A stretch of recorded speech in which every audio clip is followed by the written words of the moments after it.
This is a powerful and emotional episode with Saharai Salazar, an incredibly gifted and talented trainer working on the front lines in the shelter world. Sada and I discuss many of the emotionally challenging aspects of working in this often thankless industry and shares much of her personal journey along the way.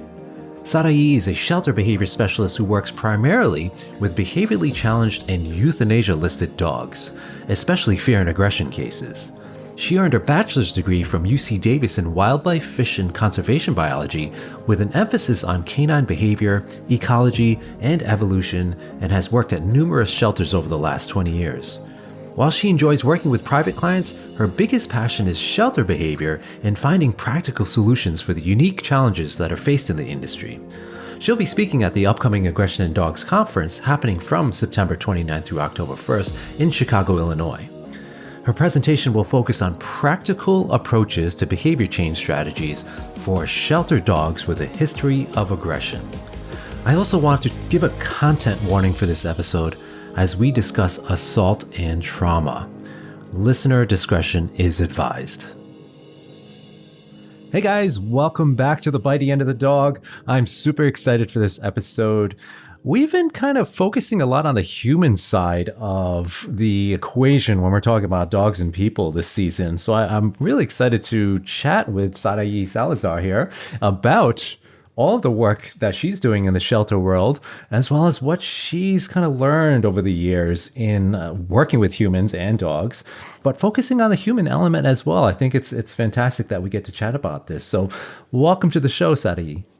Thank you so much for having me, Michael. It's a pleasure to be here. Yes. So I discovered Saharai's work on Instagram. So I was like, kind of, as a lot of us as trainers do, we're just going through the feeds, and I've started seeing like this really great work being done in shelter. I'm like, who is this person? This is really fantastic. And seeing the dogs change, and you do such a great job of showcasing sort of like the before and after, without pushing those ethical boundaries of like, let me just get this footage for media's sake or like TV kind of training, because it's actually very unavoidable in many cases in the shelter environment. It's much different than working with dogs in a private kind of scenario. So that's where I discovered your work, and I'm so excited to have met you and be able to make this connection and help to spread the message that you're sharing with the world. So I'd love to kind of jump right in and find out like what got you into this. What's your background into getting into the shelter side of things? Yes, so I have been working in the pet care industry for over 20 years now. And this is a variety of settings, anywhere from pet stores to doggy daycares. I went to RVT school as well.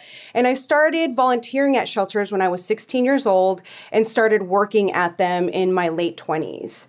I was still continuing my education, so I actually earned my bachelor's in my 30s. I went to UC Davis. I majored in wildlife, fish, and conservation biology, where my emphasis was canine studies. So this includes anything from evolution, genetics, behavior, physiology, anything that had to do with canine studies that I could apply to the pet care world I found fascinating. I actually applied to my following shelter when I was in my OChem class, so I should have been paying attention.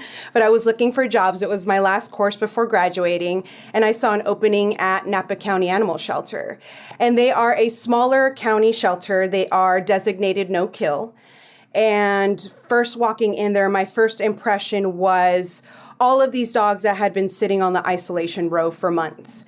And there was no plan for them. Staff could not handle these dogs. They were not ready for adoption, and rescues weren't pulling them. But because they were a no-kill shelter, they were very limited on the types of dogs that were eligible for euthanasia. So per county ordinance, an independent behaviorist had to come onto the shelter and evaluate the dog for free. The trainer must also be working under a 501c3. So there were all of these stipulations that made it very difficult for this particular shelter to make any of decisions regarding these dogs. And they were wasting away. I mean, that first week of walking in, just being surrounded by that chaos and that sound and that suffering made such an impact on my life and my everyday, the way I approached every day and what I felt when I woke up going to work. And I could never get these dogs out of my mind. And unfortunately, in this shelter, much like many shelters throughout the United States, there was no dedicated behavior department. These staff members are doing everything from the care, the cleaning, adoptions, transport. They're working with fosters. They're doing offsite events. And maybe if you're lucky, you can get 5 dogs out that day. So these dogs are spending upwards of 24 hours a day inside of their kennel. There was no enrichment program. Volunteers didn't have access to these dogs either. They were in a locked ward. And I remember approaching management and asking, can I put it upon myself to make these dogs my project dogs? And she said yes. So I had already been training with private clients and doing some behavior work in the previous shelters, but never to this degree. And pairing myself with these dogs, working with them over the weeks and getting them to the point where they were either adoptable or eligible to rescue was my main goal. And this required working through my breaks, working through my lunches, staying after. And, this overtime isn't counted. The county didn't have a lot of overtime for their staff members. So I was not alone in this. This tends to be the trend in this industry is in order to get the work that we need to get done, we have to work through our lunches and breaks and work free overtime. I knew I could do a lot more forming my own business and branching out to work with multiple shelters because everyone is struggling right now. What we predicted was going to happen with COVID is happening. So according to the statistics, though, there were not more adoptions in 2020. So everyone thinks there was this massive rush of adoptions during that period, but the data really isn't showing that. So most shelters actually closed for adoptions. Most weren't offering that service to the public. They were still taking in strays. But for the most part, we weren't taking in owner surrenders. We weren't conducting adoptions. So one blessing in disguise for that period of time was we were close to the public. We were able to work one-on-one with these dogs. We were able to maintain our intake numbers a little bit better. So we were able to cope with the workload that we had with the resources that we already had. Now that we're coming out of this, we are seeing shelters have 250 plus wait lists. So people waiting to surrender their dogs. We are getting strays in every single day. These dogs are now, we're seeing 7 to 12-month puppies that are extremely under-socialized. They have zero resilience. They have not been exposed to enough positive environments or interactions with people or other animals. So we are in an absolute crisis right now, and I feel we started this organization at the perfect time. So there is such a need for what we do. The other side of my business is my partner. He's Nate Valenti. He's an animal control officer who I actually met at the shelter at Napa County Animal Shelter. And we started working with these challenging dogs together. And it has been such a blessing in my life. And I have found my purpose doing this type of work. Unfortunately, it takes a massive emotional and physical toll. There's never a finish line. So no matter how much effort we put into one particular dog, there's always going to be 100 more that need our help. So although we started first with working with a lot of private clients and then shifting to shelter and rescue work, that is our main focus right now. So especially these past 2 years, we are no longer taking private clients. We are focusing specifically with shelters. We work with 5 shelters in the area and many rescue organizations throughout the United States. So our biggest focus now is behavior evaluations for these behaviorally challenged or euthanasia listed dogs. We started training volunteers and staff on everything from animal handling, defensive handling, behavior modification techniques specific to that industry, post-adoption behavior support. We started enrichment programs and behavior-based foster programs for shelters, and we're helping them develop these very, very crucial components to the overall picture of helping out these dogs. But I never want to look back and think, is there anything else I could have done? And I absolutely know I'm doing the right thing. This is my purpose in life. And I couldn't be more grateful to have this opportunity to work with essentially the throwaway dogs of our communities. That's impressive, all that you've done, and such a selfless act to really help so many dogs that need it. And now that you're able to spread the information further, it's fantastic. So I think some of the listeners probably think, what does a day in the life look like for you? So let's describe a day you're actually going into the shelter environment and working with these dogs. Are you like, just working with tons and tons of really aggressive dogs? Or like, what does it look like on a typical day for you? Kind of walk us through that, like, a good day for you, perhaps. Yes, that is a great question. So right now, our biggest focus is evaluations. So the thing many shelters are struggling with the most is they identify behaviors that are concerning to them, and they will call me in. And I have shifts that I work, so specific days where I go into these shelters and I evaluate dogs. That list can be upwards of 25 dogs for a single day. So some shelters have a new euthanasia list every single day. People need to understand this. Some shelters don't. Some shelters are lucky, and when a dog comes along that they feel will be a challenge to place, then they start thinking about that pathway. Hey, if there's no good prognosis for this dog, then we start considering euthanasia. That is not the case right now. So with the amount of dogs we are getting in, our lists are 25 or more dogs for a single day. I've got my protective gear. I go in, I start pulling out these dogs and working with them. I write my behavioral evaluations as I'm out in the yard with these dogs. And the whole process is very holistic. So this is the issue I've seen with behavioral evaluations in the past. They've been very stringent. We are placing these dogs in very unnatural positions and situations and environments and testing them for things that most dogs, even pet dogs, would go over threshold. And for me, I have developed very holistic approach where I will first work cage side. You have to do a lot of body reading. So what is the dog telling me? My biggest quote is sit with the dogs, they will talk to you. So understanding that what we are seeing is not necessarily what's going on internally, getting these dogs out, working them in a yard first. So very, very important as well. A lot of people rush the handling and rush these steps in the intake rooms or the vet rooms.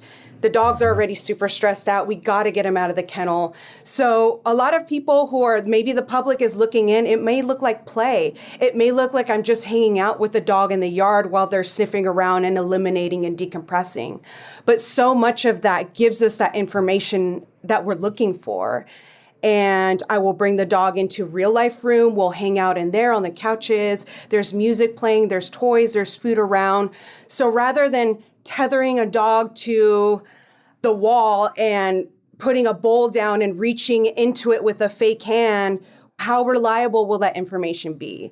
So for me, it's getting the dog out of the kennel, how the safety is my biggest concern. So if they're able to be handled safely, the prognosis is much better. I will take these dogs out one by one, write my reports. I will often work with staff or volunteers. Right now, we're doing a lot of mentorship programs. So the shelters are partnering one staff member or volunteer with me, so they shadow me throughout this process. That is so important. There is only one of me. My goal has always been to teach people to do what I do. I would love if every staff member, regardless if you're front desk or care staff, had some training background, had some knowledge in reading canine body language, so we can make a bigger impact. I love teaching group classes as well. So this was something we started a couple years ago. And things like teaching basic obedience or life skills can increase the prognosis for adoption dramatically. So we often pair handlers and dogs in small groups of 4 or 5. We'll have place beds throughout a big yard, and we'll work on obedience, engagement, focus work, leash handling skills, all of these things that will translate into the adoptive home as well. Yeah, and you bring up so many important points as well. In my travels around the country and around the world is that one of the common themes or factors is the lack of staffing, the lack of time, the lack of people being able to do the things you're doing. And so, we were just, you were kind of mentioning the different assessments that are out there, but a lot of this is just a lack of time. And so what you're doing is actually very important, teaching volunteers how to do much of what you're doing. But I think when the outside world looks in and we hear about behavioral euthanasia decisions or, dogs being, housed in these more difficult situations, what we don't focus on is the human side of sometimes. We're like so focused on the dogs, of course, which is important, obviously, but we forget that there's humans involved taking care of these dogs day in and day out. And the lack of staffing, the lack of resources is not talked about enough. It really is a thankless job in so many of the places I've visited. Shout out to all of the shelter staff around the world that are doing this daily. So it's kind of along those lines, where do you find the strength to keep doing this? Because it is a thankless job, and a lot of people don't. All they focus is on those decisions. They hear about, oh, that person's bad because they decided on behavioral euthanasia. I could have taken that dog and I could have fixed that dog. Or why didn't they reach out to me? And they don't see the other side. So where do you find the strength in all of this to keep going and doing what you're doing? Thank you so much for bringing this up, because I see this trend often on social media where people will post a dog that needs to be networked that's on a euthanasia list. And many of the comments will read things like, oh my God, they're murderers. How can they sleep at night? These people don't care. They're heartless. They're monsters. These shelter staff are painted as monsters. And of course, there are bad eggs in every industry. Of course, there are people who may appear to be indifferent, but sometimes that indifference is a coping mechanism. And unless you've been in that position where you have hundreds of dogs to take care of, and there were holidays where I was the only staff member working Christmas Day while everyone else was at home with their families, and here I am trying to feed 200 dogs and 100 cats and make sure everyone gets even 5 minutes out of their kennel and that all the poop is scooped up. That burden is unspeakable. I mean, for me, what keeps me going is, as much as I would want it to be the success stories and I hang on to that positivity, it is the dogs that I've lost. And actually, I skipped over this story when you asked me how I got into this, but Whiskey Foxtrot was a dog that most definitely everything that is fueling this business and what I do in our mission. So he was a dog that I was paired with about halfway through my stint at Napa County Animal Shelter, a 2-year-old male German Shepherd intact, no staff could handle him. So I worked with him over several months and he ended up being okay with me, but we were never able to generalize his behaviors, his trust, and this relationship with anyone else. And that is because of the lack of time. I absolutely took all my extra time and put it into this dog, but I can't realistically expect others to do that. They have their own focuses. They have their own jobs. And ultimately, the decision was made from another trainer to euthanize him. And because he trusted me and he felt safe with me, I volunteered to deliver that injection myself. And it was the hardest thing that I've ever had to do. And a part of me left with him that day. It died. And it's that feeling of never wanting another dog to meet that fate, if I am able to intervene and do something about it, that pushes me every single day. And I'm glad that you brought this up, because even speaking to other people, these past 2 months have been insanely challenging. We have put so much effort. There was a dog, Soul, that I posted. So we put so much time and effort into getting him out of the shelter. They gave me 24 hours. They said, you have 24 hours to get this dog out. And I had already built a relationship with him. We were already going outside. He was fantastic. But again, in that kennel, all we see is barking and lunging, and it's a manifestation of that stress. And I am the only one that was able to see past that.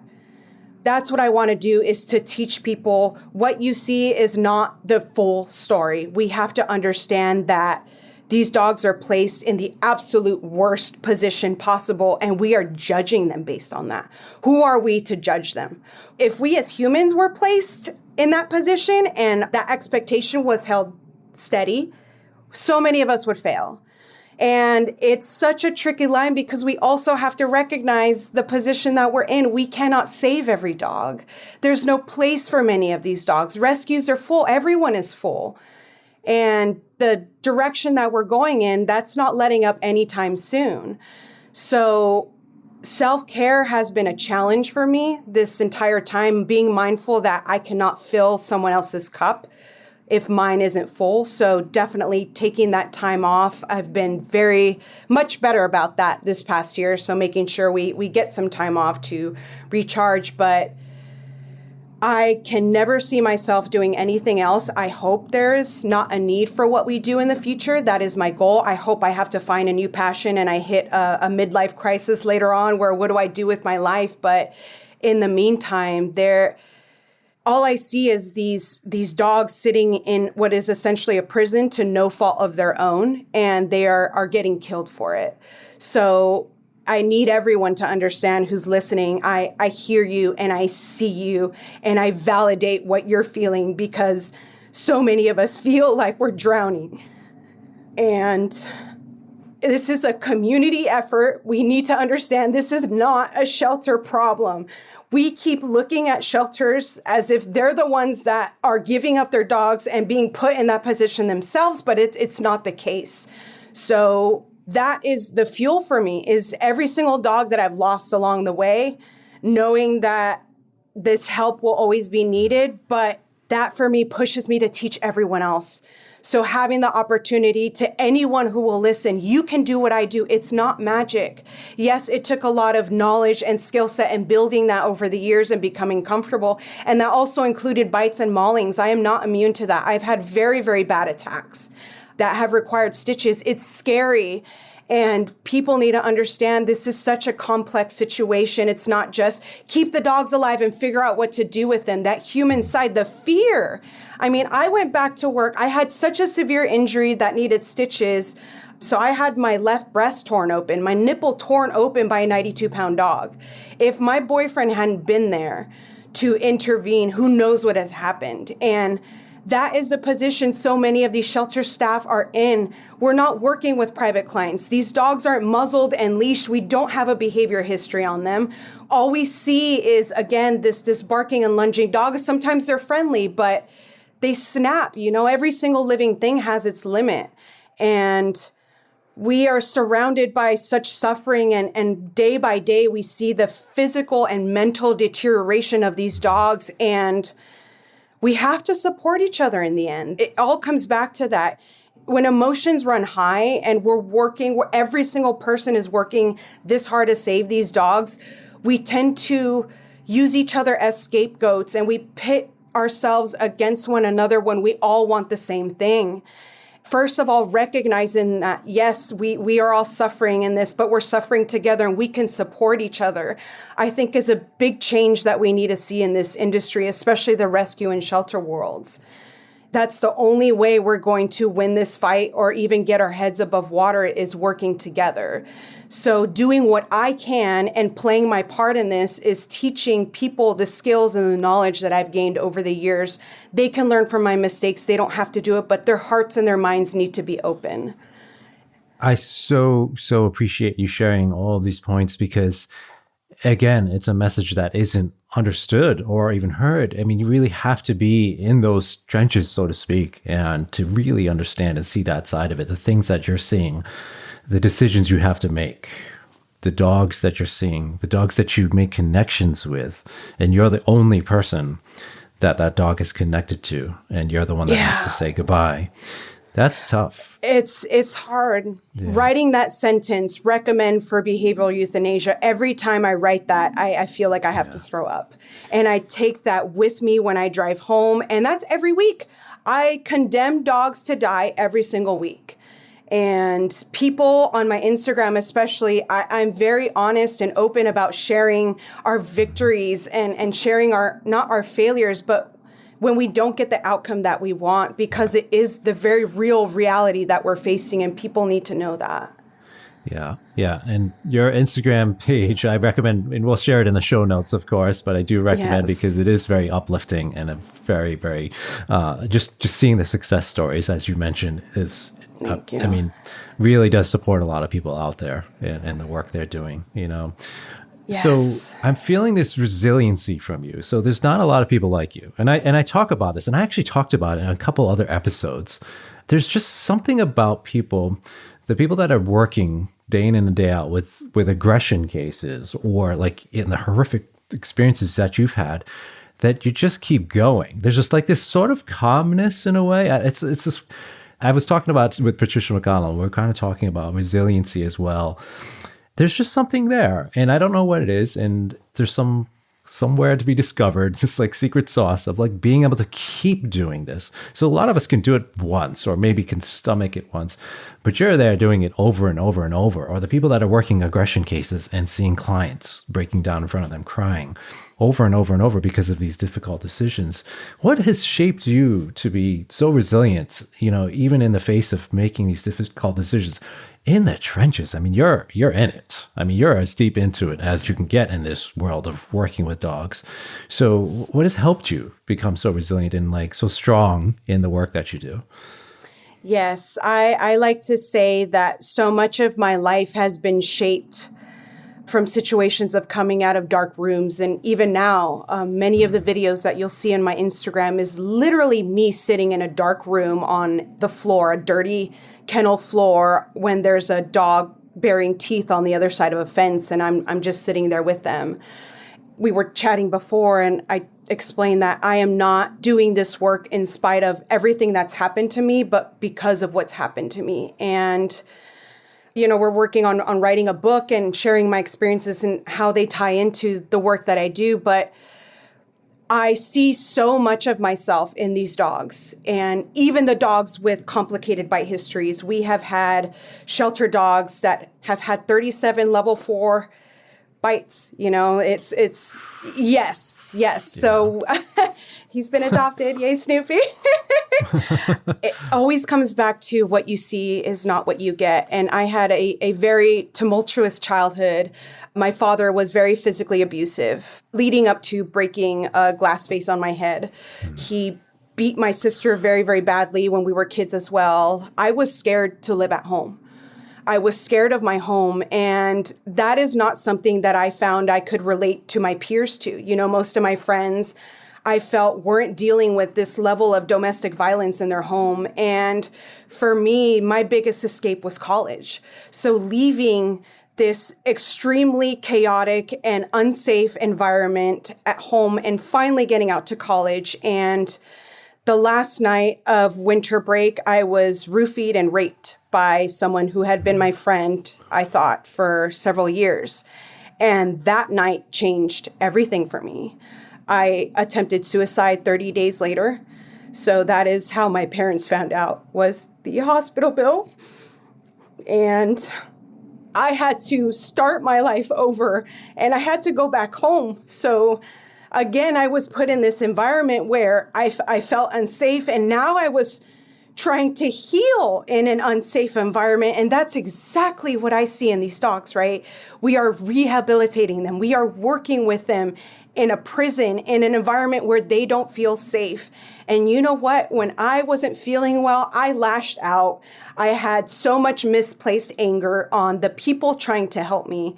And there were days where I couldn't get out of bed and I couldn't eat. I was diagnosed with mental illness, bipolar disorder, and PTSD. So now I had violence in the home. I had this rape I was dealing with, and now mental illness. I dropped out of school. I couldn't hold jobs. I mean, my whole life was turned upside down. But you know what the only constant was these dogs. So no matter what changed, no matter if I didn't feel like getting up for my sake, there was something else that needed me. And it is such a spiritual experience sitting with them in the darkness, and there's no one else but you and this dog. And they are a mirror of what I used to be, and they're my redemption. I'd be so lost without the work that I do, because it is my salvation too, and my chance to start over and to live this life where I am in control and I'm able to do everything that I've wanted to do because one person believed in me. And one person believes in them. That's exactly what happened to me. I remember my friend Adrian would come to my room. I hadn't showered or eaten in 3 days. He'd say, let's go for a walk. And all it took was one 15-minute walk to make a huge change in my outlook and how I felt and how the rest of the week would go, knowing that I had the power to do that for these dogs when no one else believes in them, when everyone else says they're a lost cause, just put them down. There are enough problems we're dealing with in society. There is no time or room for these dogs in our lives and in our communities. But we all deserve at least a chance, whether you're a human or these dogs. And again, so many of them were just fine in their homes and they end up in this situation for circumstances completely out of their control. So it's almost like a religion to me going to work. I've never been so excited. And that includes knowing that the outcome for some of the dogs that I'm going to work with today, this day, is not going to be what I want. To have this purpose, it's such a blessing for me. That's the biggest reason why I could never see myself doing anything else, is because of that relationship that I've built. And it's, some people may call it trauma bonding, right? But it's so much bigger than that. This is so much bigger than me. But to be able to relate to them on such, through that darkness, and I am comfortable with that darkness. And perhaps that's why I was attracted to this type of work, but just being able to give them the chance that I was given and to see that same transformation and metamorphosis that I have experienced over and over in my life is incredible to me. Incredible. Well, I first want to thank you for making yourself vulnerable and sharing your story of survival. I mean, it's so powerful and so moving. At the same time, I think there's many listeners that probably can relate. And if you're listening to this episode now, we're recording it in February here, but this episode's somewhere in June, you'll probably be hearing it. And it's right after Patricia McConnell's very powerful episode, and how trauma can affect us in so many different ways, and how so many powerful outcomes can occur from our past traumas. In the way you've turned it into your story of survival and positivity and helping these dogs, as well as now I'm sure many listeners are listening and hearing your story. So thank you for sharing that. Absolutely. So I would like to kind of continue along this, in the work that you're doing, because, you mentioned you've got these difficult decisions. You see these dogs and you personally relate to them so deeply because of your past experiences. But then you have these decisions you need to make, the behavioral euthanasia decisions, and you have to battle against, this no-kill sort of theme, and that's pervasive in some of our culture. Not all of our culture, but I think it's a term that's used a lot in the shelter world. So how do you navigate that conversation, this whole, the difference between no kill and what you have to do in those difficult decisions, especially with what you've gone through? Thank you. And that is something that people really need to understand as well, is maybe people have the idea that I go in and evaluate these dogs and I only recommend behavioral euthanasia for dogs that display a clear level of aggression to the point where they are unhandleable. So from the shelter standpoint, their main mission is public safety. So a lot of people have this belief that shelters exist for pet adoptions. That is a secondary service for municipal shelters. So government shelters were created and were founded for the purpose of keeping strays off the streets, maintaining public safety.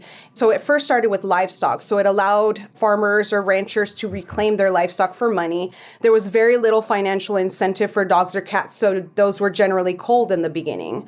Starting in the 60s, 70s, we really started pushing the idea that, hey, the family dog can be adopted from your local pound or your local animal shelter. And since then, adoption has been a cornerstone for American families.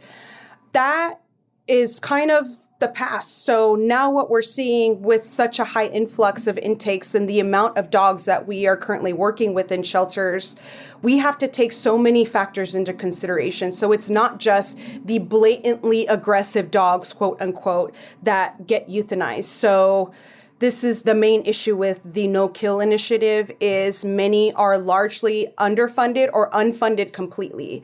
Now shelters are obligated to hold on to animals and are granted, generally speaking, a 10% euthanasia limit. So they have to have a 90% or above live release rate. That sounds great on paper, right? We are getting more dogs out. These shelters aren't allowed to euthanize at the rate they were doing before. But what is happening with these dogs? Many of these dogs, again, we have 200 other friendly dogs that aren't getting adopted. We used to see lines out the doors for puppies. Now puppies are growing up in shelters. So what do we do with this other section of the population where they're not ready for adoption yet, but they're not maybe clear candidates for euthanasia. So we take so many factors into consideration when talking about the prognosis or the pathway for a specific animal. What is the demographic of adopters that come into the shelters? Most of them are families. Most of them are senior citizens or more inexperienced handlers or owners that have never had anything beyond or seen anything beyond separation anxiety or maybe some leash reactivity. Whereas many of the dogs that are being surrendered have bite histories. So there's a history of resource guarding in the home, dog-on-dog aggression. Many of these dogs have documented kills on livestock or other dogs. What if the dog bit a child multiple times in the household? What if... So I'm sorry. What if... Barking dogs are okay on the podcast, Yeah. not to worry. Thank you. I've got two right now, both bite cases. So this guy, he was actually pulled 15 minutes before his euthanasia date, the one that we have now. Wow. Yes, so close call. He's allowed to bark. Yes, he is. He's Yes, actually a yes. great example of this because he had a bite incident in the shelter. He's very mouthy. So the handler at that point in time had a little bit thinner skin. So although from what we gathered, he displayed the same mouth pressure when mouthing other people, but no bites broke the skin. This bite broke the skin. They're automatically placed on the euthanasia list, rescue only with 72 hours to get them out. So those are the limitations that we are working with on these dogs. Most people don't understand. We don't have infinite time, resources, staffing. These shelters are out of room. We're doubling up on kennels. There's a huge turnover for staff. Many are still continuing to get sick with COVID, the flu, and everything else that's going around this season. They're still trying to take vacations because they absolutely deserve it, just like anyone else working in any industry. So we're left with these tough decisions. We cannot save every single dog as much as we would like to. So understanding where we draw that line, and that line may move throughout the week, depending on where that shelter is at and the workload that they currently experience or the staffing that they currently have. And rather than painting the shelter staff or people like me who evaluate dogs as evil for doing what we have to do, why don't we start looking at why these dogs are in that position in the first place? What can we do on the intake side of it, or what can we do to support our communities so these dogs don't end up in shelters in the first place? And that has been a huge focus and a huge shift in the shelter industry is community-based services, especially behavioral and medical, to support the challenges these owners are facing. And that in turn has a trickle effect. There's fewer dogs in the shelters. The shelters don't have to ask for more room or more money because there's fewer dogs for them to care for. Now the dogs that are there maybe do have to be there. Maybe they are a threat to public safety, but the shelters are now able to focus on these harder, more challenging dogs, call in specialists to help assist them working with them. And now we have a better grasp and ability to cope with everything that's been going on. So it's not black and white. People really need to understand. And from the human side of it, again, we're bonding with these dogs. They're essentially our dogs before they go home to you, before they get pulled to a shelter. Every single staff member I've talked to has their own whiskey foxtrot. They have their own story, just like me, where they have personally worked with, bonded with, and gotten some progress with the dog. But in the end, the decision was made to euthanize them because of all these other factors that are outside of our control. That doesn't make us bad people. That just means that we have to find other solutions and come to grasp with the reality of the industry right now. So much wisdom there and so much insight that if you're listening to this episode right now and you really want to help the shelter staff out there, share this episode, because just that little segment right there packs so much information that needs to get out there into the world for people to hear. So really, I thank you for sharing all of that and condensing it so nicely too into this Thank you. perfect I'm soundbite. getting better at becoming concise. Yes. You're like a good spokesperson too. So I am going to take a quick break to hear a word from our sponsors. And when we come back, we're going to talk a little bit more on the behavior side of things too. Stay tuned. We'll be back in just a moment.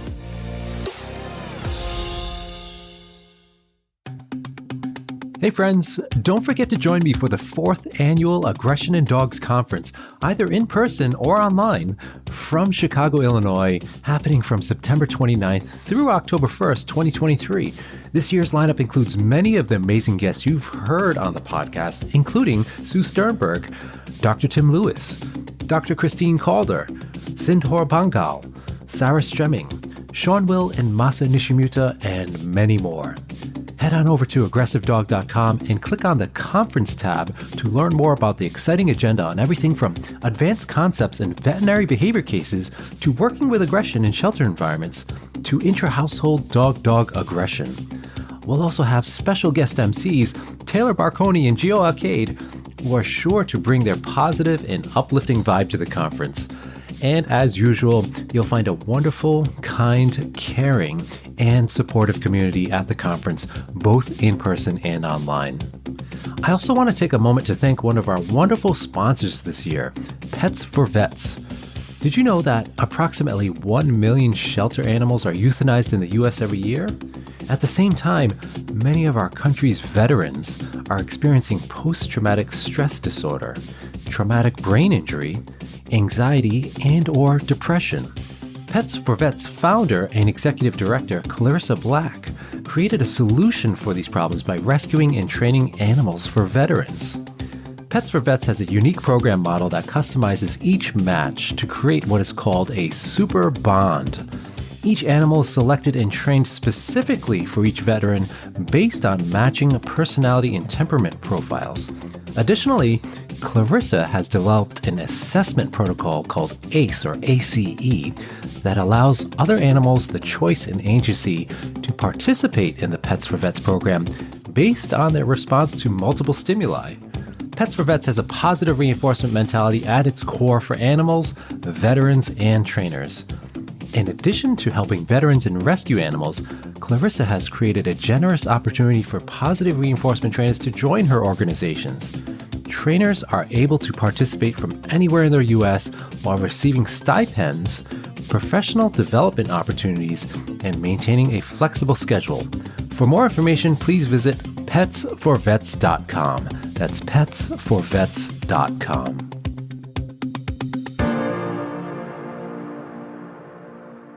All right, welcome back. We're here with Saharai Salazar, and we are talking about a lot in this episode.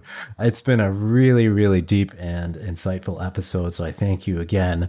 I would love to kind of switch gears a little bit towards, since we are an aggression podcast, and again, check out Saharai's work on Instagram because you can see some of the techniques, but I'd love to kind of jump into that. Like, you go in, you got a dog that's barking and lunging at you at the kennel door, so a lot of what we might typically see, but I really want to touch upon the differences because it's a whole different world. You know, we see things like when you hear like even something like a slip lead, and in some circles you're like, oh my gosh, slip lead, you're terrible. You know, don't ever touch those slip leads.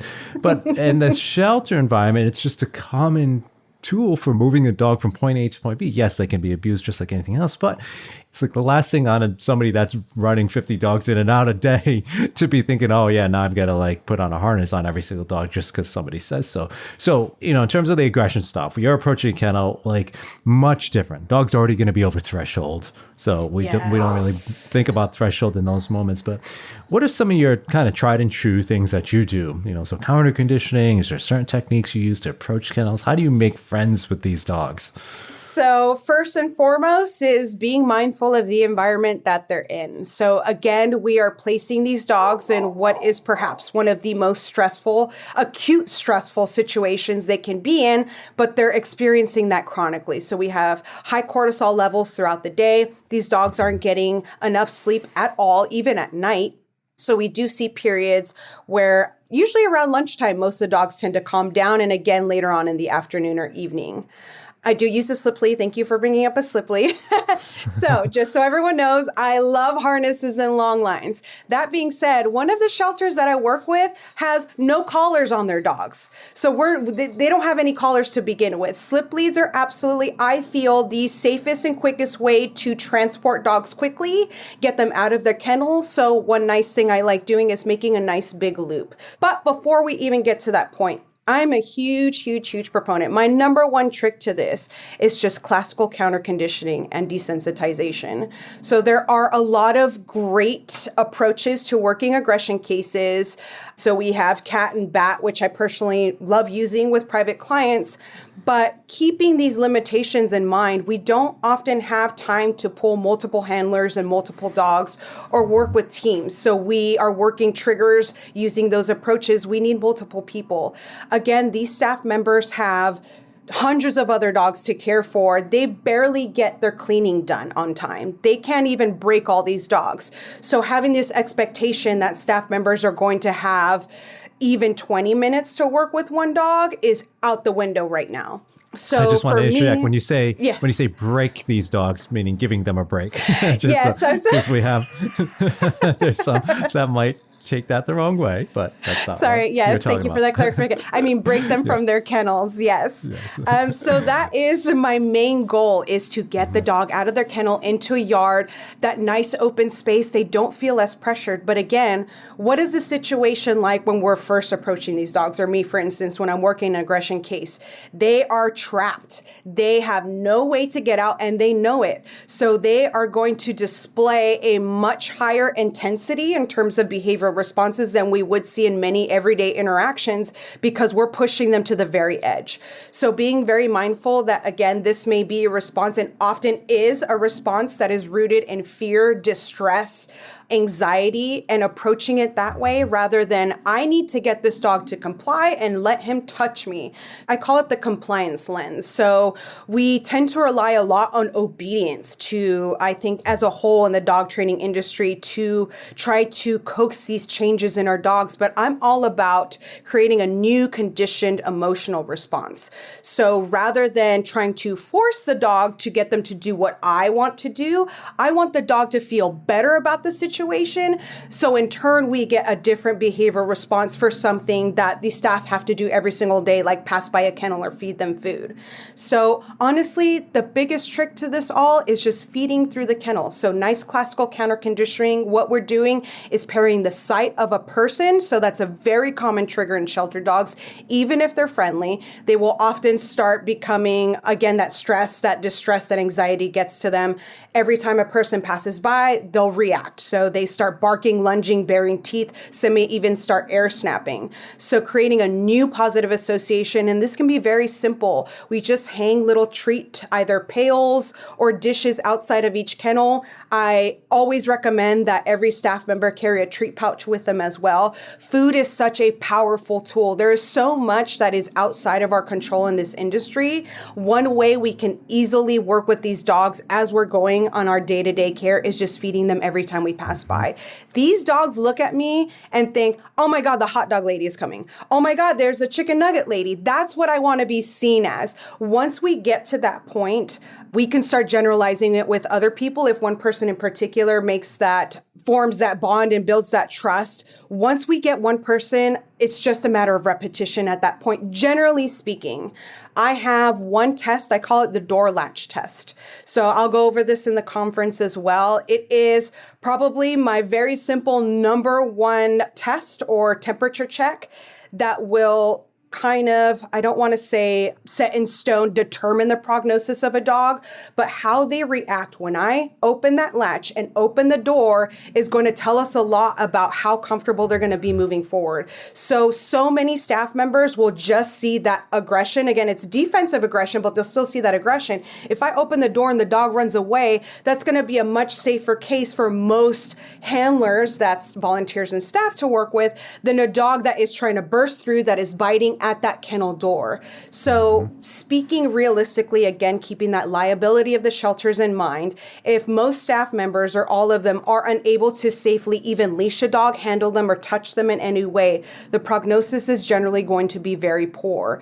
But I think most people have been hesitant to even open the door or try that. But again, what we see is not always what we get. So many dogs will run. They'll run away. They'll run to the back of the kennel, and understanding, yes, it is fear-based. It is stress-based. I can work with this. It's going to take a little bit longer, but the liability is much less than, again, one that is displaying offensive aggression. I also understand the the safety part of it. So I know that was a big part of our conversation before, was empowering these staff and volunteers to not only equip themselves with tools that will keep them safe, but knowing how to use them. So the more we empower and teach these handlers, these staff and volunteers, the more comfortable and prepared they will be to deal with these cases. But after you've done it over and over again, you start to pick up on these patterns. And I am now at the point where I feel very comfortable. Hey, this is going to take a long time. This is safe. This isn't. And I will still, okay, I'm going to be completely honest too. I will push the envelope myself. I don't know if it's an ego thing, but sometimes I will come up with a dog where I'll say, this probably isn't safe. I won't have other staff work with them, but I'll see how far I can get with that particular dog. And sometimes it ends in a bite. It's a very tricky line, but I think that empowerment is such a huge part of it too, and just teaching them. And this is why the mentoring and shadowing is so important.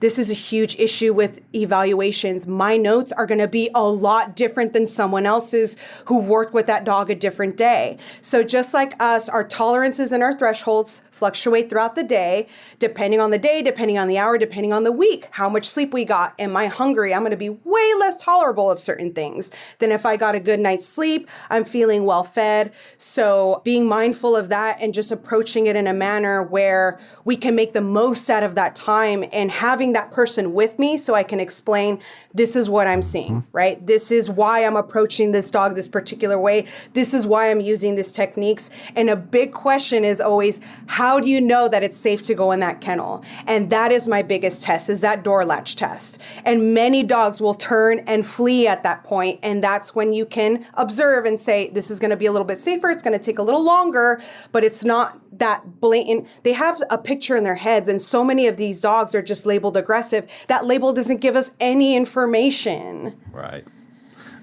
And I think subconsciously there, you're actually just doing a lot of that first because you want to protect the volunteers, because we know volunteers are hard to come by in the shelter environment, at least to keep them there for a long time, right? We have 3 at one shelter. That's it. Yeah. Yeah. And that's to the general theme of traveling around, again, meeting lots of shelter staff is one of the hardest aspects, is getting volunteers, training them, and then keeping them, because they don't stick around for long, or it's because it's tough work. It really is.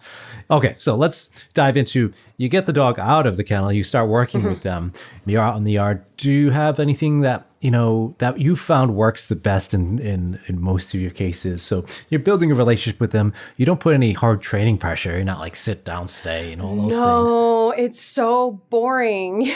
Yeah. So most of it is allowing the dog to decompress and approach when they feel ready. So I guess it is kind of like the bat approach, where I'm giving the dog enough agency to choose when and how to interact with me by utilizing open space. So as big of a yard as possible. This will often mean I will always leave the drag leash on as well. So very important for my safety. I don't know how this dog is going to react. There's no owner history on it. I've never worked with it before. So for safety's sake, I do leave a drag leash on. But for the first 15, 20 minutes, I am sitting down, no hands on this dog. I'm not trying to interact with them at all. Again, I'm mindful that they have likely been in their kennel for over a week, especially if it's a dog I evaluate for aggressive behavior that they're seeing at the shelter. The dog probably hasn't been out of their kennel in weeks to months. So a big part of my approach is allowing the dog to urinate, eliminate, sniff around, decompress, and take in that environment. Even though it's outside and it may be peaceful to me, it's a whole new place for this dog. Yeah. So many of them, you can see they're rapid scanning. They're still a little bit on edge. So one of the mistakes I see a lot of staff is they move in too quickly with that handling. So vet staff as well, we have had so many instances recently where dogs have been great with the care staff, but we've seen issues with the vet staff. And the approach is many care staff will leash the dog up, take them out into the yard, and leave them alone for 20 minutes.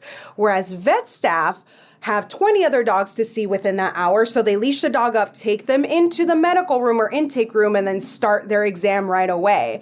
So we get that difference in observations and interactions. And now we have competing reports for this dog. And we're like, hey, what do we do with them? So that prognosis is helped so much by just allowing that dog to do whatever they need to do for the first 15, 20 minutes. And when I start handling, back in the day, I mean, we would hold a dog by the leash and just start massaging down its back. Like, again, this dog doesn't know me. I've built no relationship with it. Who am I? So how can I have this expectation that he's going to be okay with it? So again, allowing that agency for that dog to approach. When they approach me, I'll often just hold my hands out to my side. I'm not reaching towards them to pet. I'll just hold an open palm out to see how they interact with my palm. Temperature and consent checks are so important, not only at this stage, which sets the tone for the relationships, the ongoing relationships this dog will have with other staff members. If I mess this up and move too fast, that will stick around. So that dog will remember that. So it's definitely my job to go as slowly as possible to, again, granting these dogs as much consent as I can while maintaining my safety, but also keeping that time limit in mind that's always just looming over our heads. And I'm going to ask you a question you probably get a lot, but you've now handled thousands of dogs, I'm sure. So if you had a average number of times you need to greet a dog where they actually, you feel like this dog really likes me now, or you get to the point of like, this dog has made some great changes, or you feel is adoptable, or whatever the issue is. Let's say it's a dog to human aggression case, and or is displaying behaviors that are saying go away kind of behavior. Yes. On average, like, so if you take like all of the dogs you work with that have that issue, what's the average number of times you need to meet with them before they're like 2 to 3? It can be as little as 1, especially if we're looking at a case with defensive aggression and it's mainly rooted in fear. I like to have a little bit longer sessions with these dogs, but once I get them out of that kennel that first time, usually they don't reset a second time. If it's a little bit more offensive, then the sessions take a little bit longer. But that is one thing I've been really trying to demonstrate to any handler working with shelter dogs specifically, is generally speaking, it does not take a long time. And I feel a big reason for that is because I'm so patient and slow in the beginning. I'm setting this tone where I'm allowing the dog to pick and choose, again, how and how often they want to interact with me, setting that tone for future relationships. Again, we're conditioning, we're counter conditioning.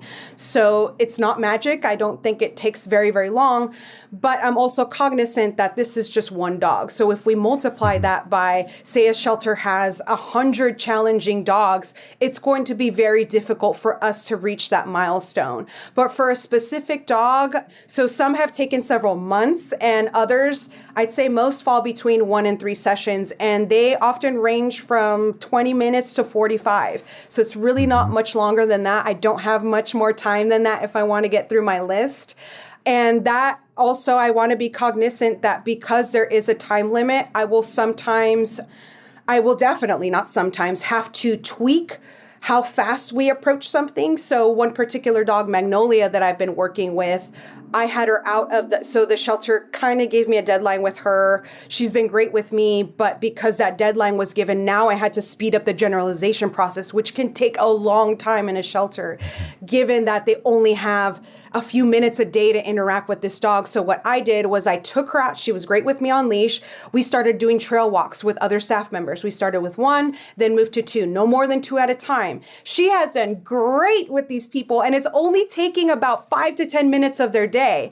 So realistically speaking, I can approach management. I can start the relationship building process with this dog, but we can generalize it within 5 to 10 minutes in one day. And by the end of the session, because we start working outside of the kennel, she's eating out of their hands. I mean, she's just blossoming beautifully. I might have not approached that method if we had a little bit more time. So I do recommend most staff start building that relationship cage side before they even reach in and attempt to take a dog like this out. If time is a factor and these shelters have given me a deadline, I'll find a way to speed it up. But again, keeping ethics in mind. So I'm constantly reading her, engaging how she's doing. I don't want to push her over what she feels comfortable with because that will be counterproductive. But making sure that we're moving at a pace that not only everyone feels comfortable with, but that will increase her prognosis and make the prospect of her leaving alive much more viable. So Shout out to Magnolia and the work you're doing. That's so great. And everything you're saying, it really echoes with, the same thing I've seen in my clients, that 1 to 3 sessions is typically the average for the dog to say, hey, this guy's actually pretty cool. This the hot dog guy, whatever, but it's also more so than that. I mean, it is, yes, counter conditioning, but it's building that relationship, that trust. The dog can feel safe, because safety is really the most important thing, right? For the dog to feel safe. And when we create that by what we do and how we move and how we interact with the dog, it really is where the magic happens. So you're going to be talking, also speaking at the Aggression in Dogs conference. So I'd love to hear a little bit more about what you're going to be presenting on there. Yeah. So my Instagram, that's probably our biggest social media channel, really my only social media channel right now. But my videos are set up in a way where I have clips of usually before and afters of me working with these dogs with, some nice music in the background. And my goal for this conference is to not have that music in the background, but to explain exactly what I'm doing step by step with these case studies. Magnolia is one of them. And what I really like about her in particular is because I have had so many realistic limitations placed on me. So when you first approached me about speaking, I'm definitely using cases that I've worked with in the past, but I wanted to start picking new case studies so it could be even more relevant with what we're dealing with in this time and place. And when the shelter messaged me like, hey, what are we going to do with her? I got so stressed out.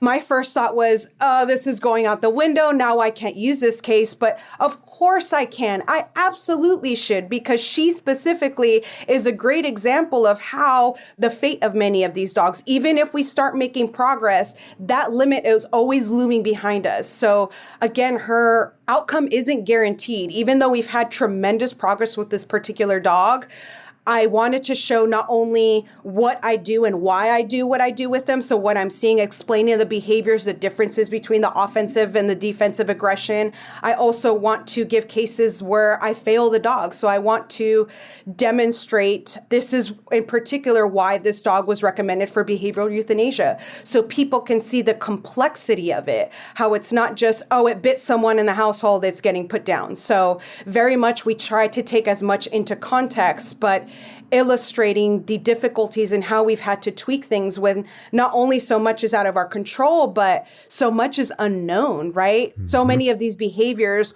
aren't translated into the home and vice versa. So that's one of the reasons why shelters have moved away from food guarding tests, is because we have found through studies that it is not a reliable indicator of behavior in the home. So definitely all encompassing. I will focus on case studies specifically of dogs that are deemed aggressive, put on the euthanasia list, and I'm given a deadline. So very much with that time in mind, with staffing limitations, resource limitations, space limitations, what do we do to get this dog out alive? And again, my focus is techniques and applications that can be easily translated into the everyday care tasks of these shelters, keeping in mind everything that they're facing. And that's the biggest difference I've seen between training with or working with private client dogs versus the shelter dogs. There's other people making a call. We don't have them going into a home where we can manage the environment and the triggers and the exposure to these triggers. And again, give this feeling of safety that is very much lacking in the shelter that we don't have control over. So it's all about increasing the prognosis of these euthanasia listed dogs with very practical, relatively easy techniques. So I want to always teach people in a way where everyone can learn. So there, of course, are techniques that we can apply that require more skill and more knowledge. And we are not working with that demographic of people. So how can we, again, empower these caretakers to be able to improve the livelihoods of these dogs in the long run and their communities as well? It's a community service. We have to remember that first and foremost. So that will be my case. Yes. Yeah. All about the people and the dogs and working together. Oh, I'm so looking forward to that talk. It sounds like you're going to pack in so much useful information. And you mentioned your Instagram as well. So can you tell people where to find that and anything else you're working on? Absolutely. So we are at Wolfmother K9. That's letter K number 9 all together. And we do mostly, so we showcase a lot of our shelter work there. And please feel free to reach out at any point during direct message. You can leave us a comment. We also have our website, www.wolfmothercanine.com. We are working on a YouTube channel, so that is something we want to have up and coming to, again, maybe break down a little bit better of what we're doing. I love the way I set up my videos, but I don't do a lot of explaining within the actual videos themselves. So that is going to be a big focus of ours. And we're also creating videos for shelters to be playing in their lobbies. So if people have dogs that they're surrendering at that point in time, hey, maybe we can give, if not information that will help them, maybe provide resources. So another avenue for them to hopefully get the help they need so we prevent the dogs from showing up in the shelters in the first place. Another thing we're working on, we have a lot. So it's an app, it's a QR code that will help showcase videos and photos of dogs outside of their kennels. That is so huge. So most of the public, when they enter a shelter, all they see is a very, very stressed out dog in what is essentially a prison cell. So they move on. They feel that that dog isn't necessarily the best fit for their lifestyle or what they're looking. No one wants a barking, lunging dog. But if we were able to see that dog in the play yard or in a foster home or in the office, so we're big proponents of office dogs as well. So using shelter dogs, giving them a little break to just hang out in the office with the staff there would increase, again, the adoptability and prognosis of so many of these dogs. So we've got a lot in the works right now. We're creating online master programs for shelters to use wherever they may be at. Again, a lot of what we do can be shown best in person, but there are absolutely ways we can utilize videos and other means to explain, again, what we're doing and why we're doing it, because our biggest goal is to empower every single person that wants to learn to be able to improve the lives of shelter dogs wherever they may be at, in their own communities, in their own backyards. There are dogs that are dying that need the help. So thankfully, there are a lot of people that are interested in learning, and I'm learning along the way. So continuing education has to be a goal of everyone as well. So again, like these resource guarding tests, if new information becomes available to us, we need to be open to it.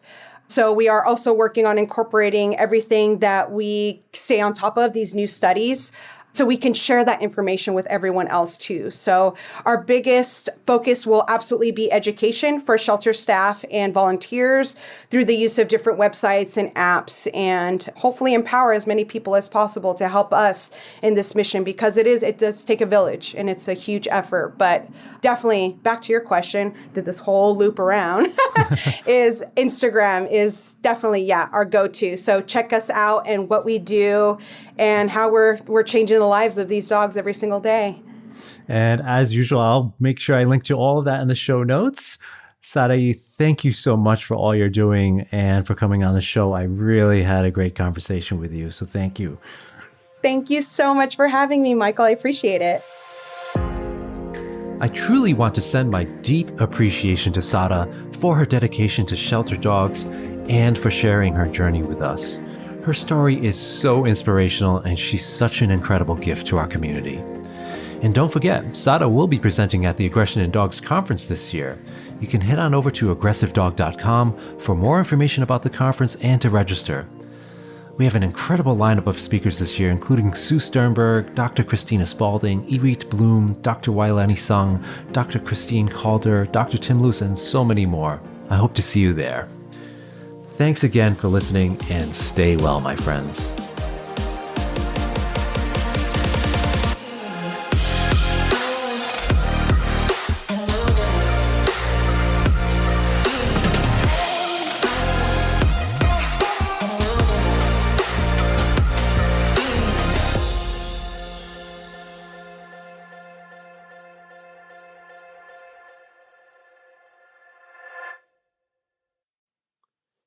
Thanks for joining me for the Bitey End of the Dog.